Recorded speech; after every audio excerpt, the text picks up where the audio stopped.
आज की कहानी हमें लेके जाएगी 1981 में, जहाँ पे हम देखेंगे लारिसा और लादमीर को, जो कि अपने हनीमून ट्रिप से खुशी खुशी वापस लौट रहे थे। ये दोनों ही एक दूसरे के साथ काफी खुश थे और इस सफर के दौरान उनके प्लेन में अचानक से झटके लगने लग जाते हैं। सामने से आता हुआ एक फाइटर जेट उनके प्लेन से टकरा के गुजरता है, जिसकी वजह से उनका प्लेन दो हिस्सों में तकसीम हो जाता है। अब प्लेन में बैठे हुए सारे पैसेंजर्स हवा की वजह से उड़ के प्लेन से नीचे गिरने लग जाते हैं। लारिसा ने सीट बेल्ट नहीं लगाई होती, जिसकी वजह से वो भी उड़ के नीचे गिरने लगती है, लेकिन लादमीर उसका हाथ पकड़ के उसको रोक लेता है। तभी प्लेन के जिस हिस्से में लारिसा होती है वो हिस्सा प्लेन से टूट के अलग हो जाता है और उन दोनों के हाथ भी छूट जाते हैं। अब लारिसा भी उस प्लेन के हिस्से के साथ नीचे को गिरने वाली होती है, लेकिन वो जल्दी से खुद को संभालती है और चेयर पे बैठ के खुद को सीट बेल्ट लगा लेती है। और इस सब के बाद प्लेन का ये हिस्सा जंगल में कहीं पे गिर जाता है। अब हम लोगों को इस हादसे से एक साल पहले की लादमीर और लारिसा की लाइफ दिखाई जाती है।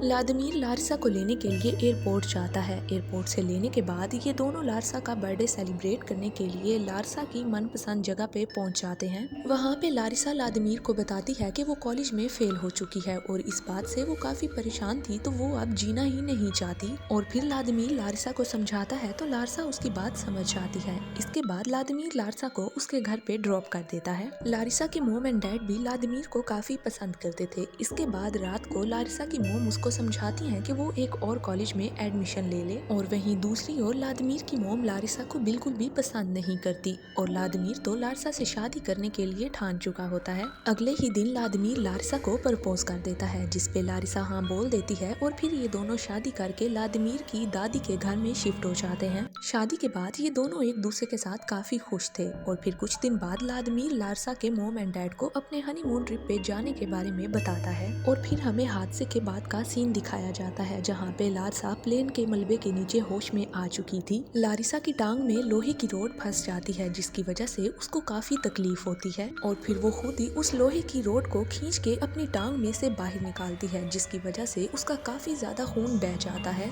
रोड बाहर आने के बाद उसका ब्लड कंट्रोल नहीं हो पाता, जिसकी वजह से वो अपनी शर्ट को फाड़ के अपने घाव के ऊपर बांध लेती है। फिर वो जंगल में लादमीर को चिल्ला चिल्ला के बुलाने लगती है और ज्यादा खून बह जाने की वजह से उससे दर्द बर्दाश्त नहीं होता, जिसकी वजह से वो वहीं पे बेहोश हो जाती है। और फिर रेस्क्यू हेलीकॉप्टर के गुजरने पे लारिसा होश में आ जाती है और उसको रोकने की काफी कोशिश करती है, लेकिन वो उसे देख नहीं पाते। हेलीकॉप्टर को वापस जाता हुआ देख के लारिसा की सारी उम्मीदें टूट जाती हैं। वहीं दूसरी तरफ जंगल में रेस्क्यू टीम को पायलट की लाश मिल जाती है। जंगल में लारिसा के सामने एक टाइगर आ जाता है, जिसकी वजह से वो काफी डर जाती है, लेकिन रेस्क्यू हेलीकॉप्टर की आवाज सुन के वो टाइगर वहाँ से भाग जाता है। रेस्क्यू हेलीकॉप्टर जंगल में ही मौजूद होता है, लेकिन लारिसा उसको सिग्नल नहीं दे पाती। फिर वो बेचारी थक हार के वहीं पे बैठ जाती है और जहाज के मलबे में से उसे एक टेडी बियर मिलता है। वो उस टेडी बियर को निकालती है और उसके साथ बातें करती है। फिर वो टेडी बियर को अपने सीने के साथ लगा के काफी रोती है। इसके बाद उसे पानी में आया हुआ एक पॉलीथीन बैग मिलता है। वो उसके अंदर पानी भर लेती है और जंगल की ओर निकल जाती है और अब वो जंगल में जाके लादमीर को तलाश करती है।